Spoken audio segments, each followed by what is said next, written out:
자, 만나서 반갑습니다. 이번에 우리가 알아볼 종목은 현대로템. 자, 코드 번호는 064350 현대로템입니다. 자, 해당 기업에 대해서 어떤 부분들 체크해 볼 거냐면 기업 개요, 실적, 수급, 이슈, 차트로 해서 기본적인 분석과 더불어서 기술적인 분석 간단하게 정리를 해드림으로써 현대로템 보유하고 계신 투자자분들이라든지 현대로템을 관심 있어 하시는 분들에 대해서 한번 도움을 드려보고자 하고 있습니다. 자, 더불어서 이 종목 저희가 영상이 끝난다라고 해서 끝나는 게 아니라 이 영상 이후에도 추가적으로 저희 화면 좌측에 보이시는 공부방을 통해서 해당 종목에 대한 이슈라든지 뉴스가 나오면은 저희가 어디에다가 여기에다가 제공을 해 드릴 예정입니다. 그렇기 때문에 계속해서 저희와 함께 현대로템에 대해서 알아보고 싶으신 분들은 좌측 공부방으로 입장을 하시면 되겠죠.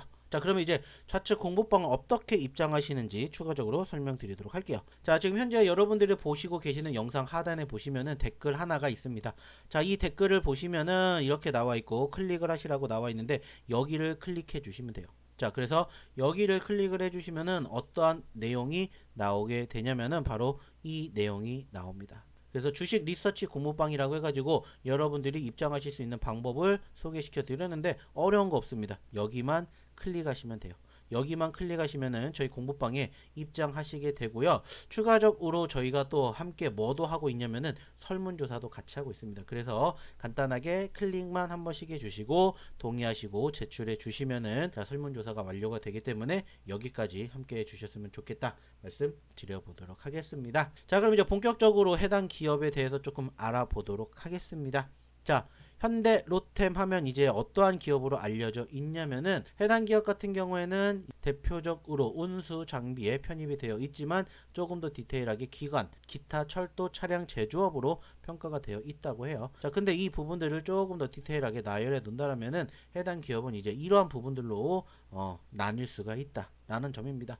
자, 방산과 철도 양축에 대한 성장과 글로벌 수주 확대를 보여주고 있다라는 개요를 토대로 해당 기업은 1999년 설립을 했고요. 철도 차량, 방산, 플랜트 등 첨단 제조업을 영위하고 있는 현대차 그룹의 계열사입니다. 축적된 기술력과 생산 거점을 바탕으로 경쟁력 있는 수주 역량을 확보를 하고 있고요. 레일 솔루션, 디펜스 솔루션, 에코플랜트 3개 사업 부분에서 철도 차량, 무인체계, 친환경 수처리 시스템 등을 주력으로 운영하고 있다고 합니다. 그리고 폴란드, 미국, 브라질 등 주요 수출 거점의 현지 법인 및 자회사를 운영을 하면서 2024년 폴란드 전차 수주 본격화와 중남미 철도 방산 수주를 확대하고 있습니다. 자, 더불어서 해당 기업 역시나 마찬가지로 영위하고 있는 섹터를 좀 더 디테일하게 살펴봤더니 이러한 부분에 편입이 되어 있다라고 해요. 그리고 이 부분들 중에서 우리가 주목해야 될 부분들 중에 한 가지는 뭐냐면은 역시나 마찬가지로 방위산업 쪽이지 않을까라고 생각을 합니다.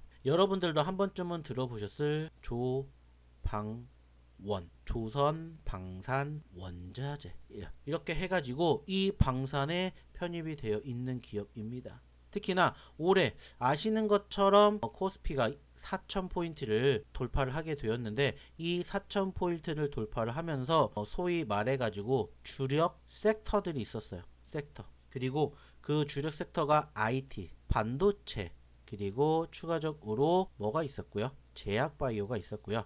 그리고 추가적으로 저는 이 조방원이 한몫을 했다라고 생각을 합니다. 그리고 그 중에 이 방위업체를 해당 기업이 영위를 하면서 관심도를 만들어줬고 그 부분들은 고스란히 어디에 차트에 평가가 되어주고 있다 이렇게 생각을 해볼 수 있을 것 같습니다. 물론 작년에도 움직임이 좋았어요. 그리고 보시면 지난 2023년 10월달 어떻게 보면 딱 2년 전에 형성이 되었던 시점에서 1000%가 넘는 상승률을 기록할 만큼 상당히 큰 폭의 움직임을 만들어 줬어요. 특히나 올해 얼마에서 5만원에서 24만원대까지 거의 500% 가까운 성장률을 기록할 만큼 상당히 좋은 모습들이 연출이 됐는데 그 중심에 역시나 방산이라는 이런 이슈가 부각이 되었다라는 점을 확인해 볼 수가 있고 해당 기업 역시나 이 방위산업 쪽에 대한 기대감을 가지고 있다라고 여러분들이 평가해 볼 수 있을 것 같아요. 참고해 주시고요. 자, 추가적으로 이제 또 어떠한 기업인지를 알았으니까 이제 어떤 부분들을 좀 체크해야 되는지를 살펴본다면은 일단은 실적에 대한 기대감들이 정말 많습니다. 그리고 실질적으로 실적도 잘 나오고 있어요.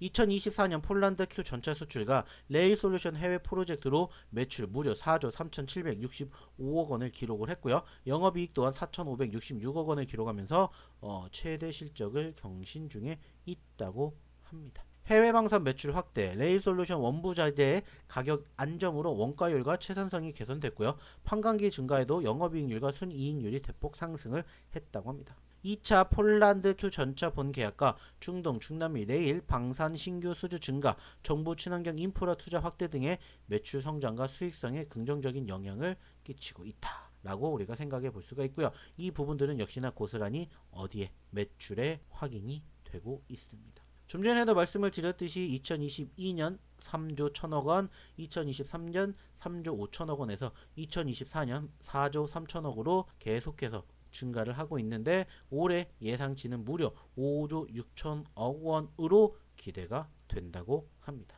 분기별로도 꾸준히 증가세를 보이고 있는 모습들이 형성이 되고 있어요. 자연스럽게 영업이익도 1,400억 원에서 2,100억, 4,500억에서 9,100억까지 늘어나게 되면서 영업이익도 머지않아 1조 클럽을 달성하는 날이 이제는 만들어질 것으로 기대가 되는 상당히 미래 가치가 기대되는 기업이다라고 생각이 들고 있습니다. 자, 그럼 이 기업 역시나 어떠한 이슈로 인해서 좀 변동폭을 계속해서 만들어졌는지를 살펴본다면은 사실 역시나 계속해서 만들어지고 있는 방산 이슈이지 않을까라고 생각을 합니다.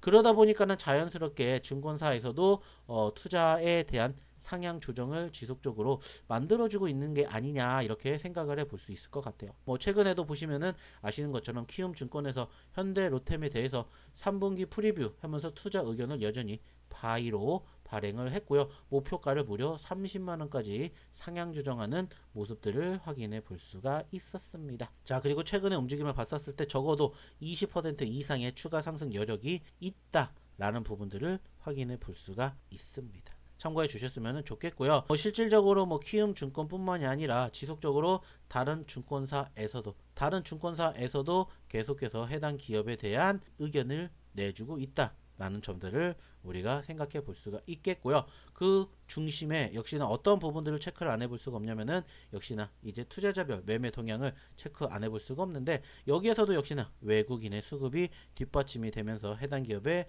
우상향의 흐름들을 계속해서 견인해주고 있는 모습들이 포착이 되고 있다라는 거 생각을 해볼 수가 있습니다. 자, 차트의 모습은 사실 조금 아쉬운 부분들이 없잖아 있다라고도 평가를 할 수가 있어요. 왜냐면은 사실 오늘 10월 31일 기준으로 어떤 부분들을 조금 주목을 해볼 수가 있냐, 사실 오늘 현대차 그룹주들에 대한 움직임들이 상당히 좋았어요. 여러분들도 아시겠지만은 이제 한미 정상회담을 통해서 뭐가 관세가 이제 결정이 됐고 이제 자동차에 대한 관세가 15%로 하향이 되면서 사실 대표격인 현대와 기아차에 대한 상승폭이 키웠고 그 중심에서 역시나 현대차 그룹에 대한 상승 흐름이 연출되는 부분들이 있었습니다. 그래서 실질적으로 현대차 그룹에 대해서도 상승 포지션을 키웠고 오늘 현대차라든지 현대공업, 현대글로비스, 현대모비스까지는 다 빨간불을 보여주는 이러한 긍정적인 시그널들이 형성되는 모습들이 만들어졌어요. 근데 안타깝게 현대 로템만 파란불을 보였다라는 점은 상당히 아쉽긴 합니다.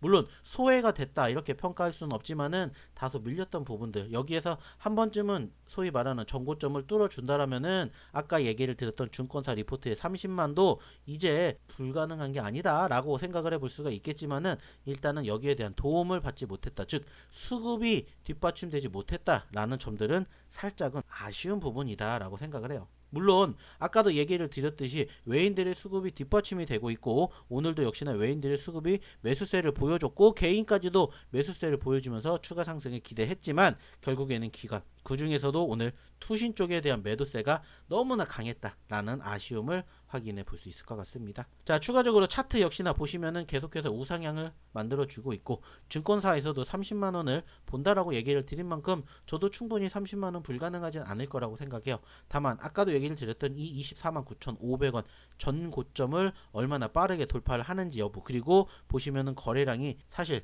최근 8월 이후에 가장 많은 거래량이 나왔었던 시점과 비교하게 되었을 때 어느 정도는 좀 많이 줄었기 때문에 이 거래량이 연속성이 형성되는지 여부를 여러분들이 좀 관심 있게 지켜보셨으면 좋겠다라는 말씀을 드려보도록 하겠습니다.